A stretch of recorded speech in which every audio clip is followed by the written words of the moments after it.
Bihar board की एक ऐसी व्यवस्था है कि जिसकी वजह से बहुत सारे ऐसे बच्चे जो एग्ज़ाम में फेल हो सकते थे, ऐसे बच्चों को बिहार बोर्ड पास कर देता है। और पास करने के लिए जो एक नियम लगाया गया है वो है ग्रेस मार्क्स का या ग्रेस अंक का। अब ये ग्रेस मार्क्स क्या है, ग्रेस मार्क्स कितना मिलता है, ग्रेस मार्क्स कहाँ मिलता है, कब मिलता है, कौन देता है, और बिहार बोर्ड के अंदर जो मैट्रिक और इंटर के एग्ज़ाम होते हैं उसमें इसका फ़ायदा किस किस छात्रों को मिल पाता है।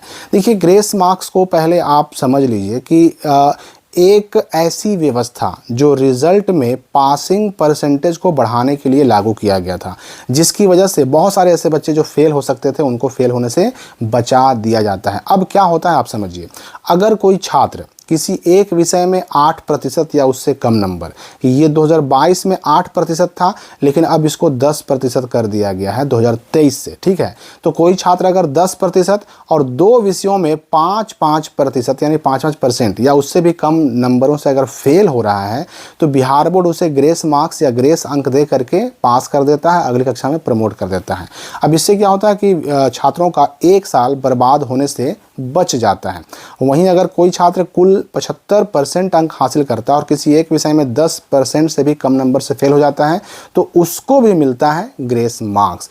अब ये ग्रेस मार्क्स कितना मिलेगा, तो यहाँ पर आप बात को समझिए। मान लेते हैं अगर हम प्रैक्टिकल वाले सब्जेक्ट की बात करें तो प्रैक्टिकल वाले सब्जेक्ट में 100 में से 70 का एग्ज़ाम होता है थ्योरी और 30 का होता है प्रैक्टिकल। तो प्रैक्टिकल एग्ज़ाम की बात करना बेकार है क्योंकि इसका नंबर इसमें ग्रेस नहीं मिलता। प्रैक्टिकल में जो 30 नंबर का एग्ज़ाम प्रैक्टिकल एग्ज़ाम के नाम पर होता है उसमें ग्रेस मार्क्स नहीं मिलता। ये 70 जो बच गया ना, इसी में जिसका एग्ज़ाम आप सेंटर पे देते हैं इसी में ग्रेस मार्क्स मिलता है।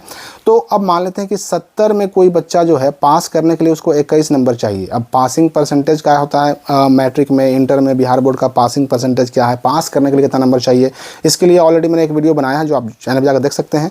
तो 70 में उसको पास होने के लिए 21 नंबर चाहिए था, लेकिन अगर उसको मान लेते हैं 19 मिला, 18 मिला या फिर 20 मिला, तो ऐसे बच्चों को 3 नंबर दे करके, 2 नंबर दे करके, 1 नंबर दे करके उसको पास कर दिया जाता है। इससे क्या होता है कि बच्चे का उस सब्जेक्ट में क्रॉस नहीं लगता और वो बच्चा अगले साल के लिए, अगले क्लास के लिए एलिजिबल हो जाता है, आगे पढ़ाई के लिए उसका रिजल्ट वैलिड हो जाता है। और याद रखिए कि ग्रेस मार्क्स देने के बाद अगर कोई बच्चा पास होता है तो उसके रिजल्ट की वैलिडिटी, वैधता, वैल्यू ठीक उतनी ही रहती है जो अन्य बच्चों की रहती है। वो आगे नौकरी भी कर सकता है, आगे कंपटीशन में बैठ सकता है, आगे वो जो है कहीं भी एडमिशन ले सकता है, उसको कहीं कोई दिक्कत नहीं होती है, ग्रेस मार्क्स से कोई प्रॉब्लम नहीं होती है। लेकिन इसमें अब है कि ग्रेस मार्क्स कितने सब्जेक्ट में मिलेगा। तो देखिए, ग्रेस मार्क्स मिलने का नियम जो है, एक विषय में अगर फेल होते हैं तो एक विषय में 10% या उससे कम नंबर से फेल हो रहे हैं तो आपको ग्रेस मार्क्स मिलेगा। 2 सब्जेक्ट में अगर फेल हो रहे हैं तो 2 सब्जेक्ट में फेल होने पर आपको कम से कम 5% ग्रेस नंबर मिल सकता है। लेकिन अगर 3 सब्जेक्ट में क्रॉस लग रहा है तो ऐसे केस में ग्रेस मार्क्स नहीं मिलता। ऐसे छात्रों को कंपार्टमेंटल एग्ज़ाम में भी बैठने का मौका नहीं मिलता, यानी उनका साल बर्बाद होना ही है, तय है, कंफर्म है। तो 3 विषय में अगर कोई छात्र फेल हो रहा है तो उसके सामने सिर्फ एक ही विकल्प बचता है, सिर्फ एक ही ऑप्शन बचता है, अगले साल की परीक्षा में फिर से शामिल होना, फिर से एग्ज़ाम देना। तो एक सब्जेक्ट में, 2 सब्जेक्ट में क्रॉस लगने की स्थिति में ग्रेस मार्क्स मिलता है। बिहार बोर्ड ने हर साल ये सिस्टम लागू किया है, हर साल मिलता है। और ग्रेस मार्क्स सिर्फ नंबर कम आने पर, फेल होने पर ही नहीं मिलता, बल्कि अगर कोई बच्चा, अगर उसका ओवरऑल जो है नंबर 299 है और फर्स्ट होने के लिए 300 चाहिए, तो ऐसे बच्चे को भी 1 नंबर ग्रेस मार्क्स दे करके और उसको फर्स्ट कर दिया जाता है। डिवीज़न बचाने के लिए भी ये काम किया जाता है। या फिर किसी बच्चे का नंबर 224 है, अगर 1 नंबर और मिल जाता तो उसका 225 होता, वो थर्ड से सेकंड हो जाता, ऐसे बच्चे को भी ग्रेस मार्क्स मिल सकता है और उसका डिवीज़न बच सकता है। लेकिन अब इसमें है कि ग्रेस मार्क्स रिजल्ट बनाने के टाइम पे मिलता है, ठीक है ना। कॉपी चेक करते वक्त नहीं मिलता, ये एग्ज़ाम होते वक्त नहीं मिलता, OMR सीट चेक होते वक्त नहीं मिलता।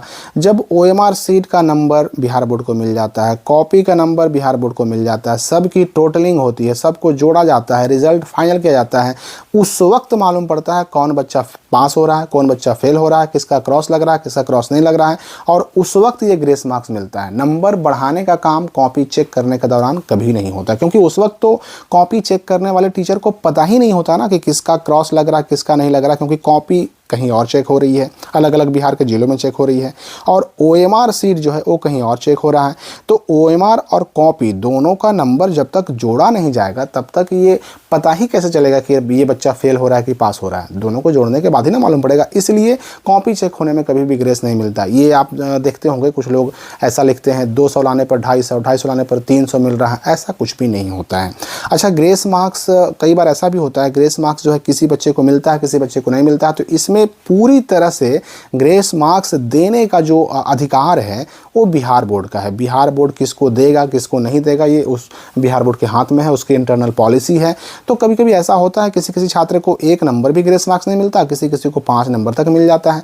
तो ऐसे भी उदाहरण देखने को मिलते हैं। तो बोर्ड पर डिपेंड करता है कि आपको ग्रेस मार्क्स मिलेगा कि नहीं मिलेगा, और मिलेगा तो कितना मिलेगा, ये सारी बातें आप समझ जाइए। तो मेरे ख्याल से ग्रेस मार्क्स के बारे में लगभग सारी बातें आप समझ गए होंगे। कोई डाउट अगर मन में हो तो कमेंट में पूछ सकते हैं। हम मिलेंगे अगली वीडियो में नए अपडेट के साथ।